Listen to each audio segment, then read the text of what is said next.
In accordance with the Texas Open Meeting Act, I hereby convene this meeting of the Board of Directors of the Lower Colorado River Authority. Today is Wednesday, November 12th, 2025, and the time is 1:58. A quorum is present. The General Counsel will record each director who is in attendance. Do we have any guests with us today? No? Okay. If there is anything you'd like to comment on LCRA matters today, you can sign up outside in the registration table in the lobby. Okay, Mr. Phil Wilson, you got something to say to us? Yes, sir. Good afternoon, Chair Cooper, members of the board. As you know, safety is incredibly important to our LCRA. Focus on safety is also our most important core value. We set aside time each year during Safety Week for small groups to engage in team-driven, customized conversations about safety. This year's Safety Week took place in September for some groups and in October for others. We focused on energy-based safety and tools to help identify high-energy hazards before they cause a serious injury or workplace fatality. Some of those tools include using the energy wheel, a tool to help increase awareness of high-energy hazards during pre-job briefings and applying critical direct controls that are actions aimed at isolating or eliminating high-energy hazards on job sites. Safety Week is a great example of how employees can have a direct impact on helping to keep each other safe at work. Next, I'd like to report on our Veterans Recognition Day event we held last week. The program is an annual event that is very near and dear to my heart. It gives us the opportunity to come together as an organization to honor our nation's veterans who have given such dedicated service to protect our freedom. Many of our directors attended. Thank you. And I want to thank you for able to show up and support what we're doing. Chair Cooper, Vice Chair Whitten, and Directors Arthur, Freeman, Volter, and Urey. This year's program featured the Texas A&M University Singing Cadets. The Singing Cadets began in 1893 and are one of Texas A&M's three major choirs. Over the years, the Singing Cadets have received national acclaim, performing each year for more people than any other collegiate choral group in the U.S. Until 1963, all of the Singing Cadets were members of the Texas A&M University Corps of Cadets, with participation in the Reserve Officer Training Corps. Today, many Singing Cadets are still Corps members, and those roots in the military are reflected in the choir's four guiding principles: purpose, unity, spirit, and honor. Proceeds from this sale of this year's Veterans Recognition Day pins will benefit Soldiers, Songs, and Voices, which provides free instruments and songwriting lessons to veterans as a form of post-conflict care.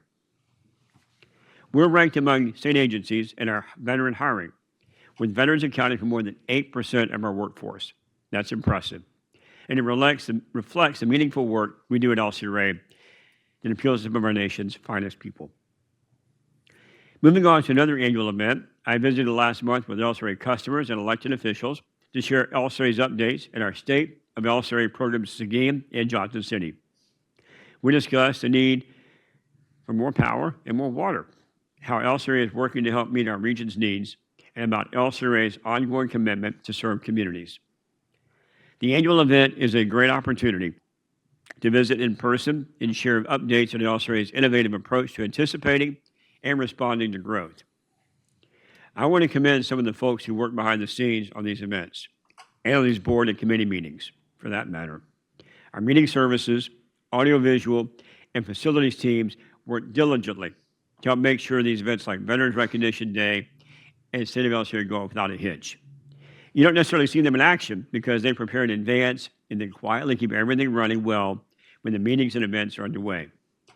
Any of our meeting services, AV, and facilities team members who are in the room and those in the back running operations, please stand. Let us recognize you.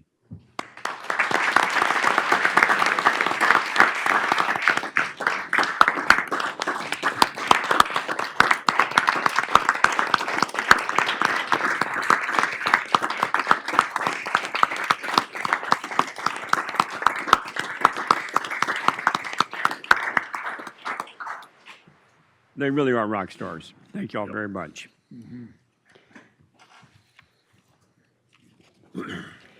Turning to our operations and our system of parks, Fall is a great time to visit an LCRA park.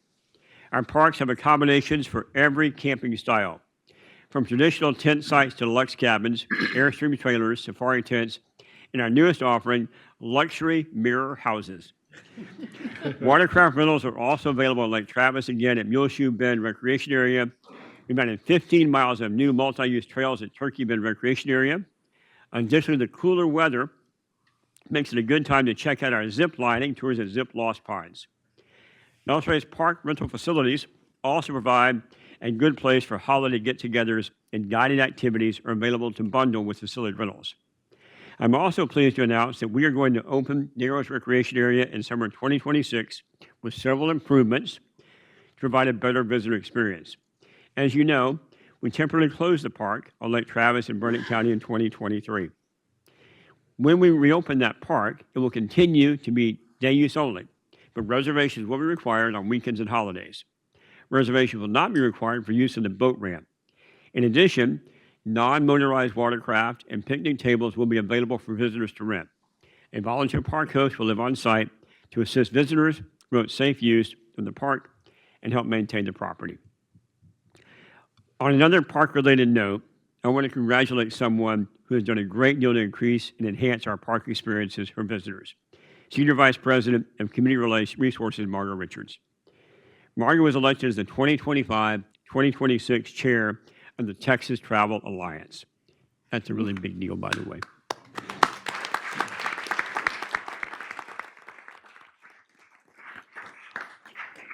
Which benefits from her LCRA experience of overseeing about 40 parks along the Colorado River and her expertise in developing innovative and fun recreation experiences. Margo, please stand so we can congratulate you on your election as chair of the Texas Travel Alliance. All right.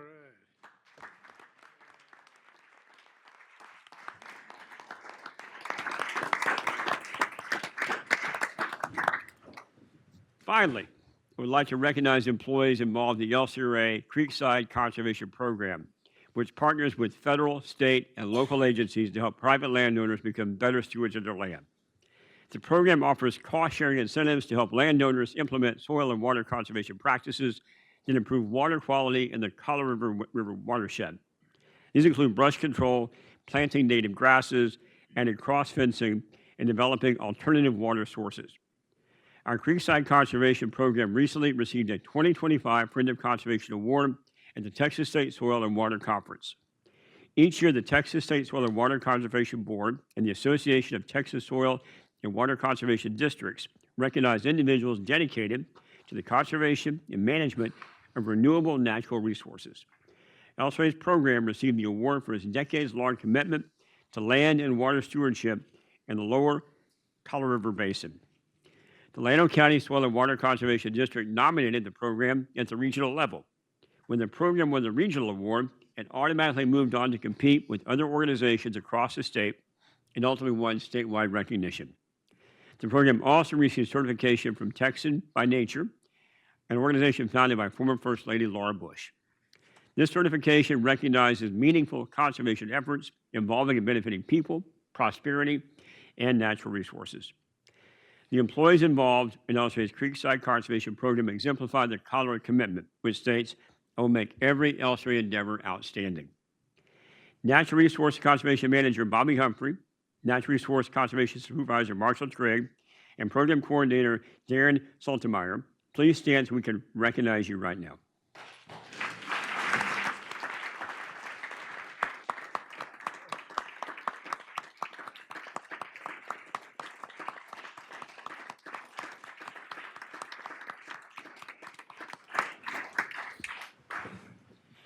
Chair Cooper, members of the board, unless you have any questions or comments, that concludes my remarks. Thank you very much.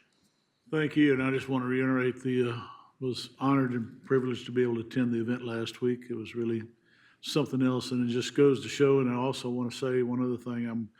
I am really proud of the fact that y'all took Veterans Day off yesterday. I mean, we need to honor and remember. I love history, and history, if you don't remember, and you're doomed to repeat it. So the 11th hour, the 11th day of the 11th month in 1918, supposed to be the war to end all wars.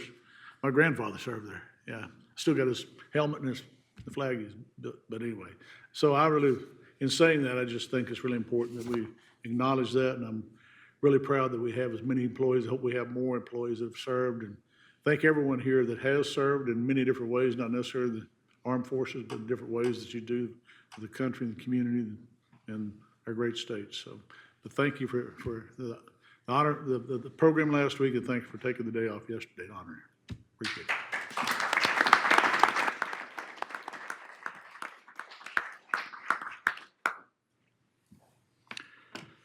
Thank you, sir. Okay, we will move to items 2 through 4. We'll now take up the consent agenda.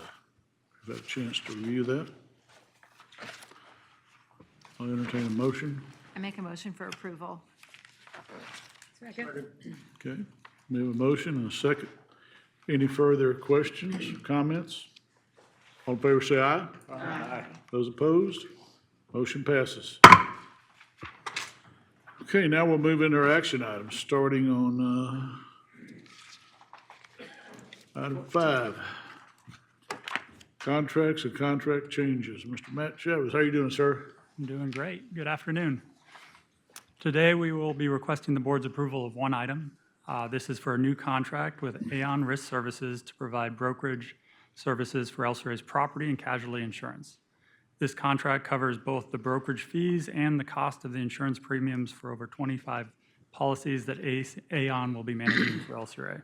Supply Chain is recommending approval of this 5-year contract not to exceed $50 million. With that, I'm happy to answer any questions you may have on this item. Questions, comments? Here, I'll entertain a motion. Okay, I'll second. any other questions, comments? All in favor, say aye. Aye. Those opposed? Motion passes. Item 6, LCRA Board of Directors Reservation of Firm Water. Ms. Masters, Ms. Monica's back again. Good to see you again, young Yes, lady. sir. Great Thank you. presentation this morning. Thank you. Thank you, I appreciate that. So for this Board of Directors reservation of firm water, we've discussed it the last 2 board meetings. Our recommendation today is for us to maintain the 10,000 acre feet in the upper basin and add 20,000 acre feet in the lower basin. We will continue to track our usage against those independently with our contracts as they come in. But we just think it's going to be an easy way to kind of keep up with where the supply is and how we're using that supply. And so our recommendation is to 10,000 in the upper basin and 20,000 in the lower basin. We've had some non-quorum talk, but I think there is a question about if you want to talk about it, Curtis. I think it's a good time. So, Well, Chairman, I probably want to do a little more due diligence, but I was wanting to consider possibly on the upper basin, raising that from 10,000 to maybe 12.5 or 15. But I believe I may need more information from the staff before I would be willing to go down that path. But it's something I would like to consider possibly. I guess the question on the table is more or less, is there a magic number that you'd like to see? Does it fit into the formula? Does he think it's enough to, and here comes John, to just, that's more or less a question. It is more of, how does it fit into the formula, I guess, overall? Is that what you're looking for, or what we're trying to look for, correct? Yes. Okay. Just a better understanding of what that means, what type of stopgap, things of that nature. Okay. I'll take a policy stab at it. The board reserve has been higher in the past, and then we had to go into the board reserve to meet water demands. And I think Monica said it really well. It's not, this is a bright line where you get to a point in time, I'm paraphrasing you now, it's more informative. And so as opportunities come in the door where someone needs water, either from the upper or lower basin, it tells us that this is where your margin is to be aware. It doesn't preclude the board at all from going into the board, which we've done. The last years we've gone to the board reserve significantly because we had demand and orders come in.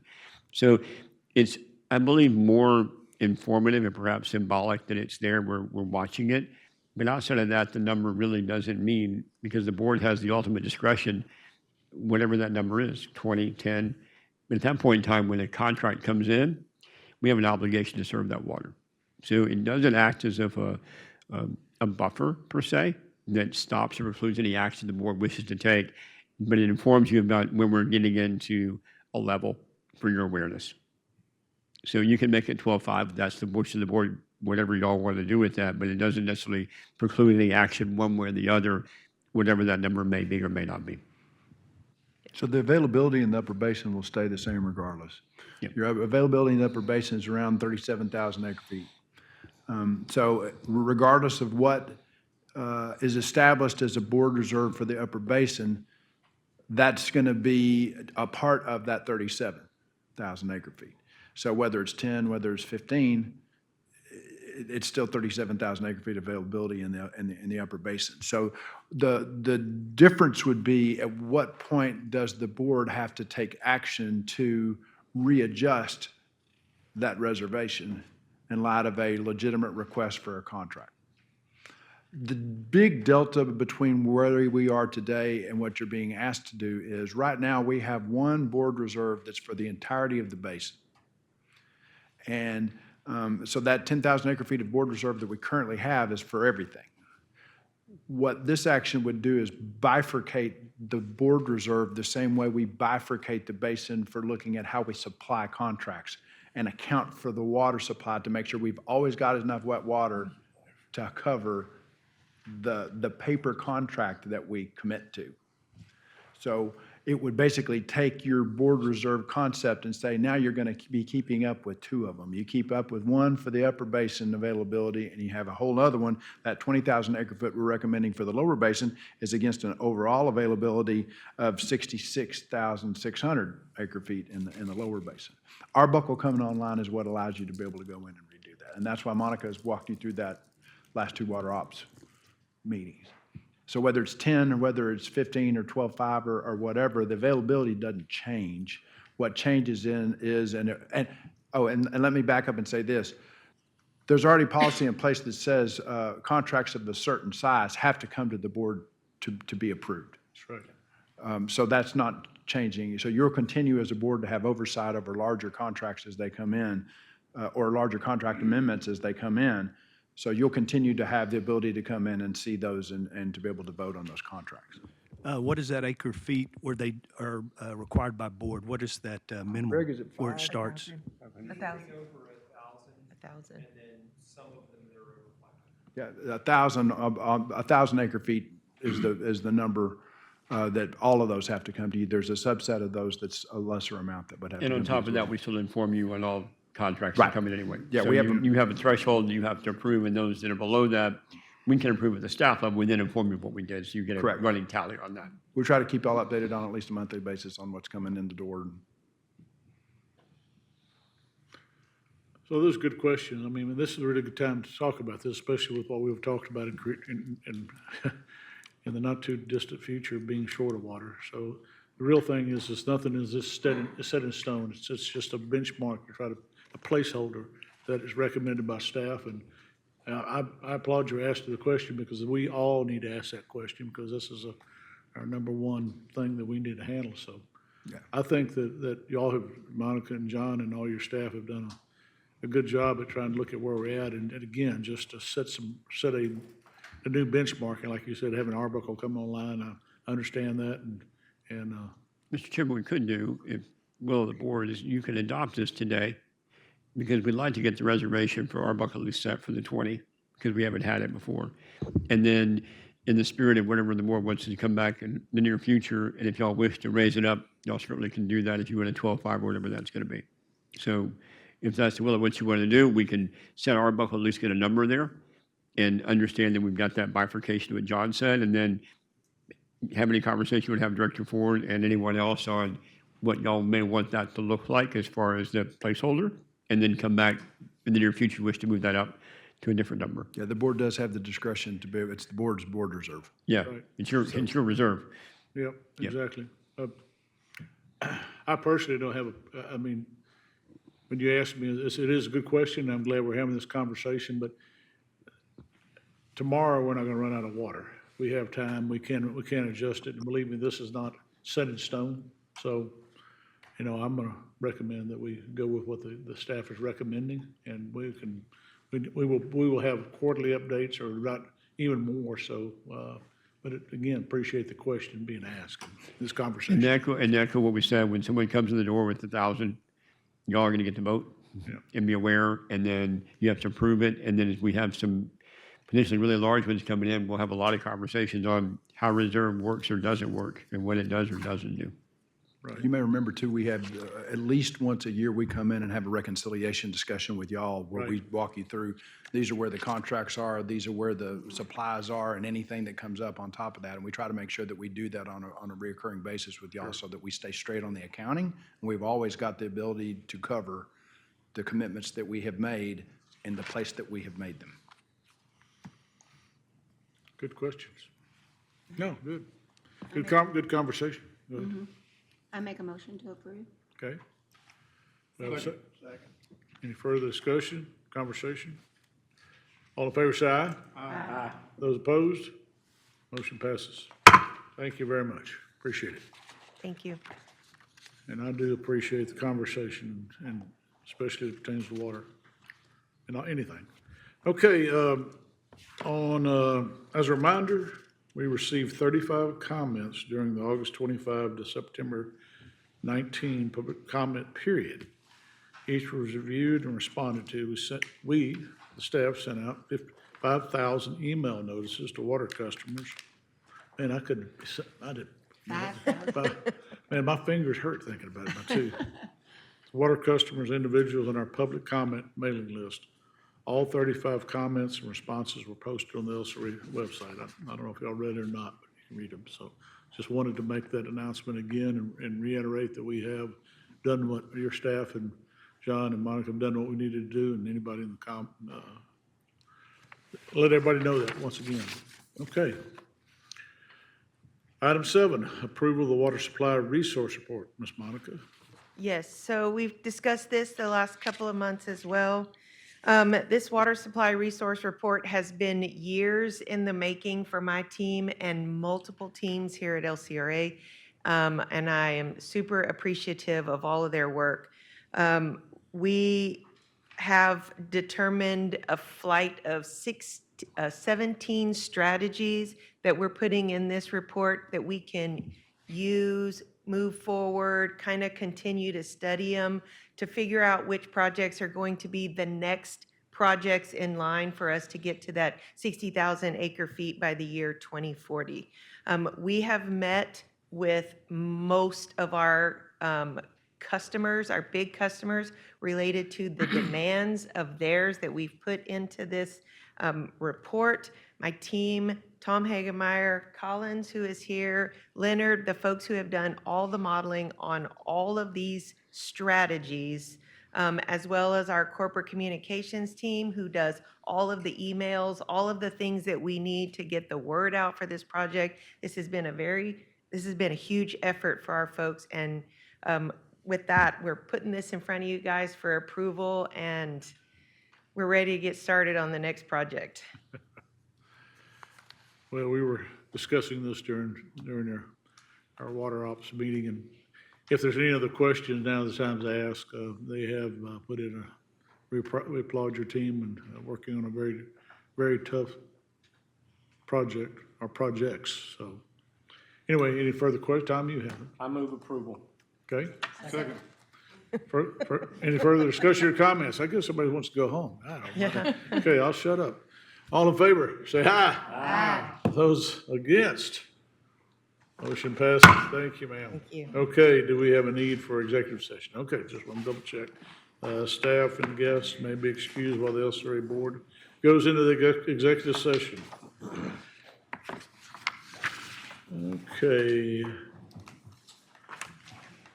We will go into executive session of the LCRA Board of Directors pursuant to sections 551.071, 551.072, 551.074, 551.076, 551.086, 551.089, and 418.83F of the Texas Government Code. Today's date is November 12th, 2025, and the time is 2:23. Okay, we have concluded the executive session of the LCRA Board of Directors and now return to open session. Today's date is Wednesday, November 12th, 2025, and the time is 2:52. Is there any other business come before this board today, Mr. Wilson? Hearing none, then we are adjourned at 2:52.